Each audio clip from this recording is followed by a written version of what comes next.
প্রিয় শিক্ষার্থী, আসসালামু আলাইকুম। আশা করি সবাই ভালো আছো, সুস্থ আছো, নিরাপদে আছো।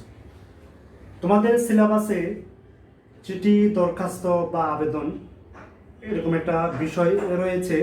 আজকে আমরা সেই বিষয় নিয়ে আলোচনা করব। চিঠি প্রাচীনকালে খুবই প্রচলিত একটা বিষয় থাকলেও বর্তমানে মোবাইল যুগ, কম্পিউটার যুগে, ইন্টারনেটের যুগে চিঠির গুরুত্ব কমে গেছে।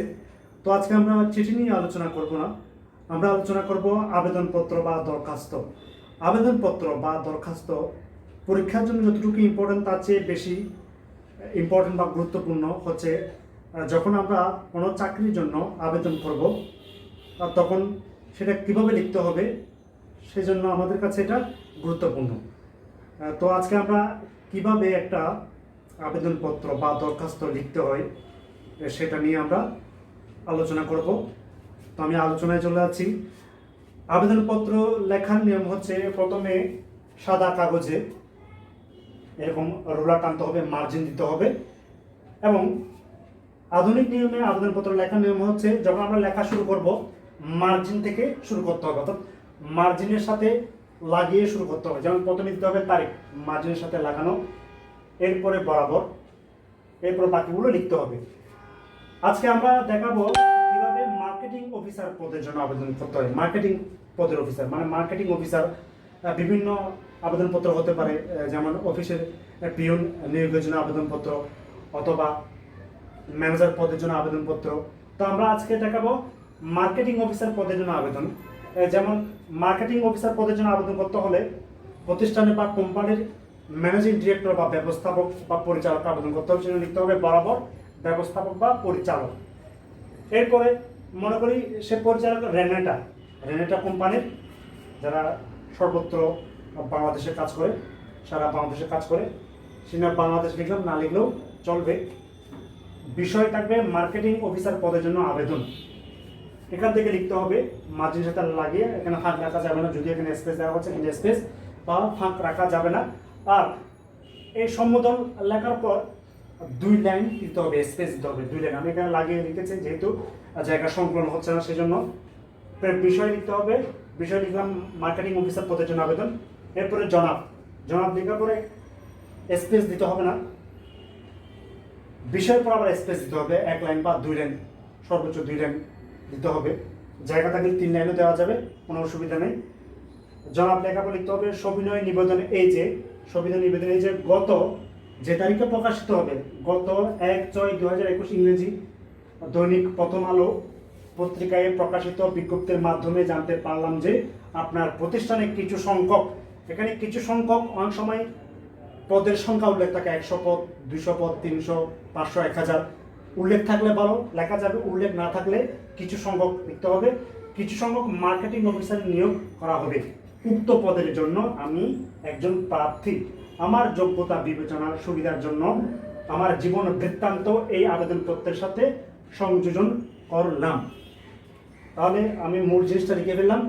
এরপরে লিখব এখানে জায়গা নিচে, এর নিচে 2 লাইন স্পেস দিয়ে এই জায়গাটা লিখতে হবে। আমি এখানে জায়গা সংগ্রহ হচ্ছে না, সেই জন্য এখানে কোনায় লিখেছি। অতএব মহোদয়ের নিকট বিনীত নিবেদন এই যে আমার জীবন বৃত্তান্ত বিবেচনা করে উক্ত পদের জন্য পরীক্ষার সুযোগ দিলে চিরকৃতজ্ঞ থাকব। বিনীত নিবেদক লিখে নিজের নাম লিখতে হবে এবং মোবাইল নাম্বার দিতে হবে। তো আমি এখানে দেখাচ্ছি, এই যে লিখলাম আমি, এরকম একটা পেজ দিতে হবে। এরকম পেজ আরো বড় হলে ভালো হবে, এটা ছোট পেজ। এরকম পেজে তারিখ দিতে হবে, তারিখ যে তারিখে লিখবো সে তারিখ, যেমন 5 তারিখ দিয়েছি আমি 5/6/2021। এরপরে বরাবর ব্যবস্থাপক এটা বাংলাদেশ, আমি এখানে স্পেস দিয়েছি। বিষয় জনাব, সবগুলা কি মার্জিনের সাথে লাগিয়ে লিখেছি আমি, এটা কোনো লেফট অ্যালাইনমেন্ট, মার্জিনের পরে স্পেস দেওয়া যাবে না। অতএব বিনীত নিবেদক লেখার পর এখানে বিনীত নিবেদন আগে 2টা স্পেস দিতে, 2 লাইন স্পেস দিতে হবে, মানে জায়গা ফাঁকা রাখতে হবে। বিনীত নিবেদক নাম দিতে হবে, নিজের নাম দিতে হবে, যে আবেদন করবে। মোবাইল নাম্বার দিতে পারো, ঠিকানাও দিলেও দেওয়া যাবে, না দিলেও চলবে, সমস্যা নেই। বিনীত নিবেদক থেকে নিজের নাম লিখে মোবাইল নাম্বার দিলে হবে। এরপরে সংযুক্তি মানে এটা হচ্ছে কাভার লেটার, এটা হচ্ছে কি কাভার লেটার, এটা হচ্ছে কাভার লেটার, এটা বলে কাভার লেটার। এই পত্রের সাথে কভার লেটারের সাথে আমি কি, আবেদন পত্রের সাথে আমি কি দেবো, সংযুক্তি লিখতে হবে, জীবন বৃত্তান্ত দেবো। এই যে জীবন বৃত্তান্ত, জীবন বৃত্তান্ত লিখতে হবে এভাবে: নাম, পিতার নাম, মাতার নাম, জন্মসাল, বর্তমান ঠিকানা, স্থায়ী ঠিকানা, জাতীয়তা, আমি বাংলাদেশের জাতীয়তা লিখতে হবে, ধর্ম, ইসলাম ধর্ম হলে ইসলাম ধর্ম, হিন্দু ধর্ম হলে সনাতন ধর্ম, খ্রিস্টান হলে খ্রিস্টান ধর্ম, খ্রিস্টান লিখতে হবে। এরপর শিক্ষাগত যোগ্যতা, এসএসসি, এইচএসসি পরীক্ষা, এরপরে বোর্ড, কোন বোর্ড থেকে পাশ করেছে, এরপরে প্রতিষ্ঠান বা কলেজ, এরপরে পাশের সন, কোন সালে পাশ করেছে, এরপরে ফলাফল। এভাবে ছক আকারে দিতে হবে। এখানে ডিগ্রি পাশ করলে ডিগ্রি পাশে উল্লেখ করতে হবে, অনার্স পাশ করলে সেটা উল্লেখ করতে হবে। তো এইভাবে জীবন বৃত্তান্ত এই কভার লেটারের সাথে, আবেদনপত্রের সাথে সংযুক্ত করতে হবে এভাবে। এরপরে ছবি, ছবি থাকলে 3 কপি বা 5 কপি ছবি চাইলে পাসপোর্ট সাইজের, এখানে কভার লেটারের উপর সাথে পিন আপ করতে হবে। এরপরে সকল সার্টিফিকেট বা সনদপত্রের, ফটোকপি, সকল সনদপত্রের কি ফটোকপি, সত্যায়িত ফটোকপি দিতে হবে, এখানে পিছনে পিন আপ করতে হবে। এরপরে চারিত্রিক সনদপত্র, ক্যারেক্টার সার্টিফিকেট থাকলে সেটা সংযুক্ত করতে হবে। এবার জাতীয়তা সনদপত্র যদি প্রয়োজন হয়, জাতীয়তা সনদপত্র কি করতে হবে, সংযুক্ত করতে হবে। আর যদি আবেদনপত্রের সাথে কোনো ফি বা টাকা দিতে হয়, সেক্ষেত্রে এখানে ব্যাংক ড্রাফট সংযুক্ত করতে হবে, উল্লেখ করতে হবে। আমি লিখে দিচ্ছি সংযুক্তির মধ্যে কি লিখতে হবে, মনে রাখতে হবে সংযুক্তি যেটা কভার লেটার হবে, এই কভার লেটারের সাথে সংযুক্তি কী কী দিয়েছে সেটা লিখতে হবে। আর সবগুলা কাগজপত্র এই কভার লেটারের সাথে পিন আপ করতে হবে, এটা আমাদের মনে রাখতে হবে। সংযুক্তিতে কী কী লিখতে হবে এটা আমি একটু লিখে দিচ্ছি। সংযুক্তি,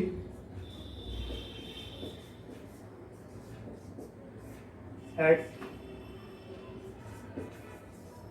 জীবন বৃত্তান্ত, 2, সকল সনদপত্রের ফটোকপি, যদি সত্যায়িত বলে তখন লিখতে হবে সকল সনদপত্রের সত্যায়িত ফটোকপি। 3,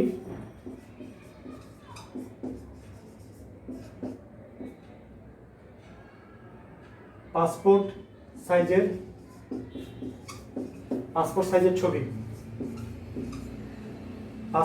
ছবি, 3 কপি বা 2 কপি 5 কপি যত বলা হয় তত দেওয়া হবে, দিতে হবে। এরপরে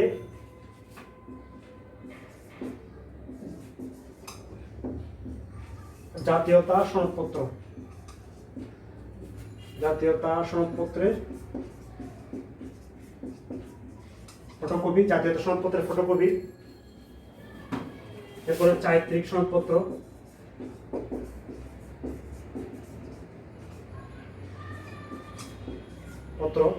6 ব্যাংক ড্রাফট যদি থাকে সে উল্লেখ করতে হবে। অর্থাৎ যে বিজ্ঞপ্তি দেওয়া হবে সেই বিজ্ঞপ্তিতে যা যা চাই, যা আহ্বান করে সবগুলা সংযুক্তিতে লিখতে হবে। সেটা হবে কভার লেটারের সাথে। কভার লেটার আমি আবেদন করার পর, আবেদন করার নিচে সংযুক্তিতে এভাবে সংযুক্তি লিখে এগুলো একে একে সংযোজন করতে হবে। তো আশা করি আমরা জানলাম কিভাবে একটা আবেদনপত্র, চাকরির আবেদনপত্র লিখতে হয়। অথবা আমরা যদি কোনো একটা প্রশাসনিক আবেদনপত্র লিখতে হয় এভাবে লিখতে পারবো। ফরম্যাটটা এভাবে হবে, আবেদনপত্রের বিষয়টা অন্যভাবে লিখতে হবে, কিন্তু ফরম্যাট থাকবে একই। সবাইকে ধন্যবাদ, দেখা হবে পরবর্তী ক্লাসে।